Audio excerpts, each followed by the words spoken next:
is a little video for you about the different types of water-soluble colored pencils, pastels, etc. So I'm going to show you what they are and how they work and some tips, okay? So here we go. So here's what we're going to talk about today. You can see over here a very rapid still life that I did. And this was using water-soluble material, specifically Caran d'Ache, that we're going to talk about. But there are more than, these are the various types of things that I selected from my little stash of materials that we can talk about today, all of which are colored and water-soluble. So first of all, you've got your standard watercolor colored pencils. So I prefer, I believe like Prismacolor make excellent ones, but I've always stuck with a company called Derwent, very well known in Great Britain and very long history of experience. And I love their watercolor pencils. So these are mostly Derwent. Now I supplemented them with a couple of pencils by that I got from Michael's in a very cheap package of $5 for like lots of colors. And some of those colors, you know, I kept around because I like them. So that's my watercolor, and we'll talk about that. Then I have my brushes that I use. Now, if you're going outdoors and you're going to the beach, you really can't be carrying around water and brushes, although I've left some here, perhaps for touch-ups when you get back to your, you know, wherever you're staying, okay? But what I recommend is that you get one of these water brushes and you pop water in it. The thing to remember is it rather than lefty loosey, righty tighty, it's righty, and it goes a different way. I guess it's sort of, anyway, it goes a different way. You get very confused. So you put water in it and you squeeze it like this, and a little bit of water comes out, and then, you know, you can apply it to your painting, okay? All right, so then I've got Derwent also produced a line that I really love, and they're called ink tents, and I guess it's basically water-soluble ink in these pencils, and they're very bright, they're intense, that's why it's a great name for them. Ink tents, they're very intense colors, and I will often use that as a touch-up at the very end. And then these ones are very old-fashioned, called Caran d'Ache. They're produced by Fabrication Suisse. So they began in 1915. So they've been produced from all that period. And they do different types of drawing materials, including ones that you can use underwater, by the way. But these ones are water-soluble, so don't use those underwater because they'll disappear. These are water-soluble pastels. So rather than, they kind of feel like an oil pastel when you're drawing, but when you apply water to them, you get the most brilliant and wonderful colors. That's what I used on this one. But there are some tricks to the trade, no matter which you're using. I also included, by the way, these, this is in a box, but you can also get them in pencils, again by Derwent. And a lot of my students love this. We started working with these, and it is a mixture of water-soluble graphite, which of course is just graphite that's water-soluble, and they've added in some colored pencils. So they've created these very muted colors because it's actually all of them are mixed in with graphite, so all of the colors become very muted, but rather lovely, and a great way to just color up something you're doing and give it a bit of pizzazz, okay? So those are the different materials. What I'm going to show you today is some basics. First of all, the paper. Well, you know, you're really safe. This is a watercolor paper. So you're really safe with that. You can also use, and you can buy these in sketchbooks. You can use multimedia, mixed media paper. I've used that successfully. You want to make something that's strong enough and thick enough that when you put the water on, it doesn't just all curl up and become horrible, okay? So you're better really to use a watercolor because it's used to it, okay? And that comes in various shapes and sizes and, you know, cold press, hard press, all this kind of stuff. All right, I don't really go into that in any specific thing. It's, you know, great to have, I have a wonderful pad, very expensive. So I don't really want to take that out when I'm going to paint outdoors because who knows what I'm going to end up with. I might want to just throw it away. There's also is a pad that I kind of like, which is just for using here. And it seems pretty strong and it's got a bit of a tooth to it. And this is for using pastel. I'm going to try it out for this just to see how it works, to see what happens when we put the pastels on them and how to go. Now, you go, well, this is a sort of a great way to do two things. Number one, for those of you that have never really explored the world of painting, this is a good introduction because you're used to drawing and now you can draw and add some color to your drawing. So this lets you learn a little bit about color. And in the upcoming workshop, I definitely go into some of the important fundamentals of using color in your drawing, which I think is going to be really important to you. Okay, so the next thing you need to know is what is the difference between these watercolor pencils and just straight watercolor. Well, one big difference, you can mix watercolor ahead of putting it on the paper. But when you're putting it on the paper with this, the mixing occurs right here. So it behooves you to know a little bit about it. So I'll start out using watercolor pencils. And the first thing you can do is you can just divide them up. Let's just take 3 basic colors, red, yellow. You see I've selected this yellow here, which is not from, yeah, it's a good color. There's another yellow. And I needed just a straight cobalt blue, which I can find. That's what I like about the Derwent. They call the pencils what I know them as, cobalt blue. So let's have a look at these little 3 things and let's just see what happens. Now you want to make an orange. Here's one of the tips. Put the light color down first and actually mix it with your watercolor pencils before you apply any color. But put a very, very little red. Red is a very strong color and it'll overwhelm the yellow very easily. Now you put a little bit of water on it. And here you can see I'm starting to mix. And then now I add a little bit more red into the water until I've mixed something kind of similar to or close to what I want. And I can let that dry. And this is another important piece. This, make sure you take lots of paper towels with you. Dry it off and then add a bit more yellow. Let's just use the stronger yellow here. Okay, this brings me into sharpeners. It's best to purchase the sharpener that goes with the actual pencil. This is a Prismacolor, so it's pretty good for anything. But you know, just if you're looking, buy the one that goes by the brand that goes with the pencil. So here now I'm making this orange.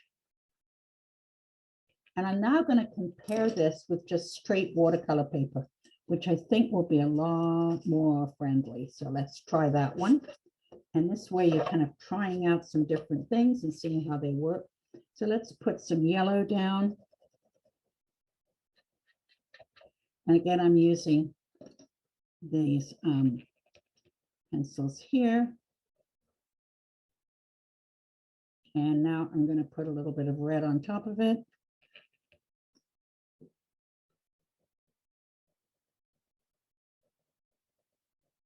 Very lightly. You see how light I am? And now I'm getting a nice sort of pretty nice orange. Not too bad. Now, what's the best way to draw? I think the best way is to do this round and round motion, like, you know, like go round and round, and I think that's the better. And then now I've mixed a fairly decent orange, okay? Okay, so let's go. I want to make a very pale yellow green, and this time I'm going to go to my Caran d'Ache, and we'll see the difference.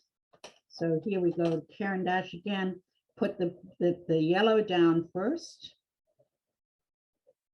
then come with a little bit of your blue. We'll make a sort of a greeny color, so that you're getting the effect that you want before you put your color on, and then you kind of mix it right on the paper. Now, if you don't like it, pretty easy to take it off. Just, you know, dry it right there. Put a bit more on. Water here.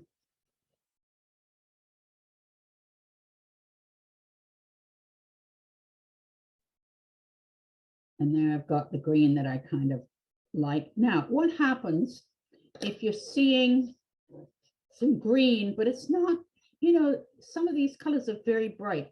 How do you make them from very bright and sort of dull them down? Well, guess what? You use a warm color over top of the cold color. So this is a coolish coming. I'm going to put just a tiny bit of pinky red over top, and look at that. See, it kind of takes the edge off that brightness so that I can simulate what I feel I'm seeing. So there you go. And let's just do a little bit of blue here. And go, well, like, you know, I'd really like to make it a bit purple. So you can add some pink into your blue, just lightly, just very lightly. See, I'm just kissing the paper. Here I come with my pink. Again, roundwards, round and around. Lovely kind of purpley blue. Wanted to be a bit more purpley, a bit more of this color. Now, do you see how little of this I'm putting on? Don't be too wild about your color application, because, you know, you'll become experienced in it. But, you know, see, now I can take my water and I can just you can get the effect of watercolor, this lovely kind of, you know. Okay, and then I can take this. Here comes my sky. And there you have it. Now let's just move over here to the ink tents and see what happens when we put those guys on. Oh my goodness, okay. Lots of crazy things happen. So again, using my trusty. Now be very careful with these pencils because they're very delicate. Now let's just give this a little edge of this blue-green color. Just a little tiny edge, see? Look at that. And then let's give it a little edge with this pinky color here. And a little edge down here just to kind of pop it out a little bit. And now look, when I apply water to this,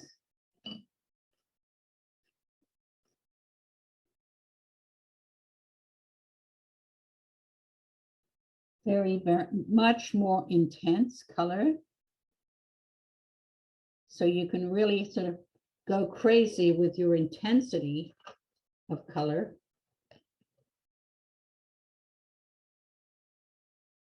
Okay.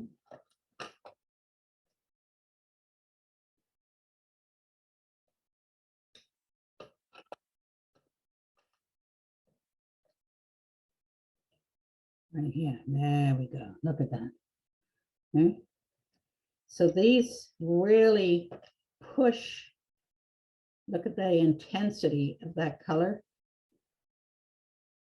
And you can mix all of these together. And you can do that sitting right there, or you can do it when you get back and kind of finish off, you know, whatever it is that you're working on.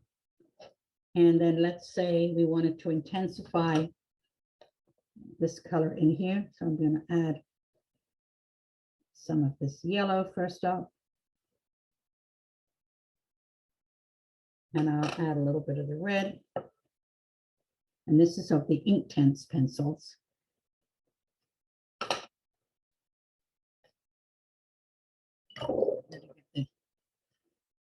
The blue off there, so I had some blue, so it made it a bit dirtier, but that's fine. But you see, it's all intensifying. You see that? And you can take a bit of that color and move it on down here, you know, having some fun. And finally, these Derwent paints. Now you can see mine are pretty messed up. Shows you how much I use them.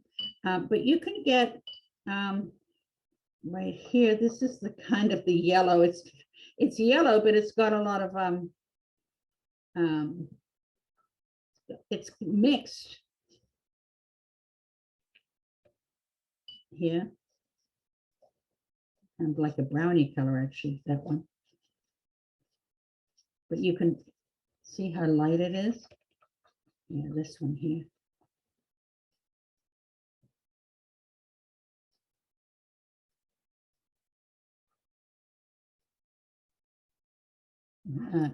See, they're lovely, kind of natural colors.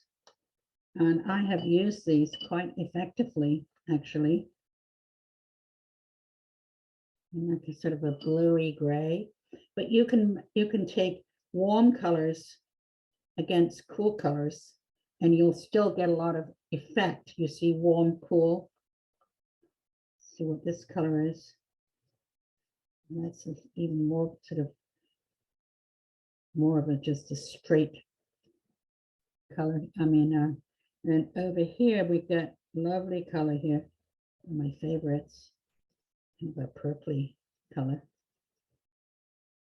And you can mix that in with this blue color.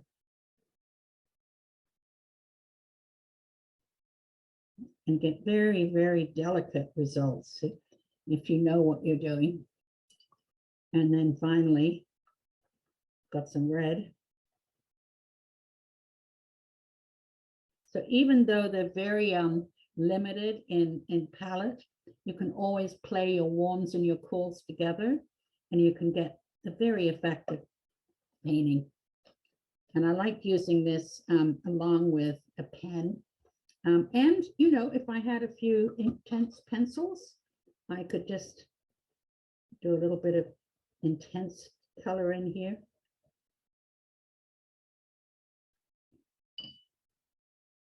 When I feel like I really got to have some intensity. And there you have it. I'll leave it right there. And with your watercolor brush, you can always sort of have a few little, you can actually take a little bit of this on your brush and poke it around the place, give the watercolor sensation of the color does what it wants, you know, to some degree. Okay, so that completes it. And that's a little chat about our Caran d'Ache, regular watercolor pencils, Inktense pencils, and we call this Graphi Tint. Thank you for watching.